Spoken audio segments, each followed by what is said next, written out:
Well, it's been unbelievable, really, because when I got the phone call on Saturday morning, you start thinking about the great man, how he performed day in, day out, training on the pitch.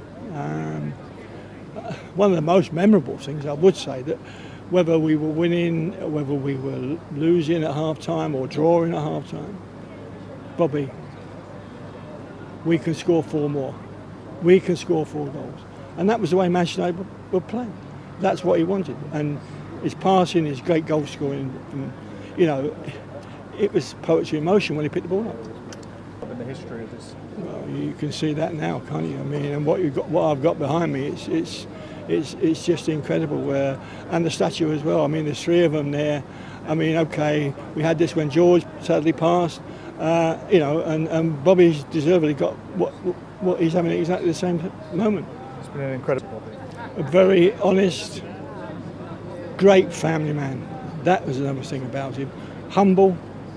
When they opened the stand here for him, the south stand, he had tears in his eyes, and I said to him, "You okay?" He said, "I don't deserve it." I said, "Well, you deserve everything you get through from every supporter, everybody throughout the world."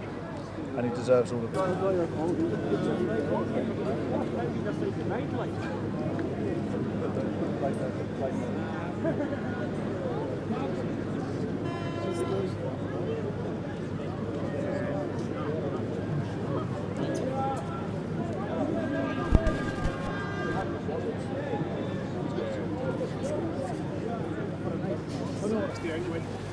Oh, obviously he'd put English football on the map 2 years before, but that was the moment, obviously 10 years on from Munich, when the world really kind of came to love Manchester United and everything that team represented, the fight back from what they'd been through, and Bobby was the sort of the leader really of that. And whenever I go around the world, and I do go around the world, and people ask me a lot about Manchester United. It's difficult when you're an Everton supporter talking always about Manchester United, but I do, because I know people always want to talk about the club, but they always then will say Bobby's name, and it's a name that they will always utter with great reverence and respect because of everything he stood for. I think he stood for a kind of an ideal of the footballer, how the footballer should be in people's minds.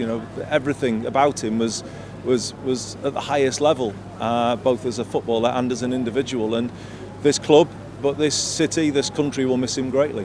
Did you ever get the chance to meet him? On many occasions, he would console me when Everton would have lost here. So I did get the opportunity to meet Sir Bobby many times, and he was everything that everybody thought him to be, as far as I could see. I genuinely feel it's the end of an era at this point in time. With the loss of Francis Lee at Manchester City, with the news this evening about Bill Kenwright, but of course Sir Bobby Charlton is somebody who can rightly be given the name legend, because that's what he is of this club and of English football as a whole.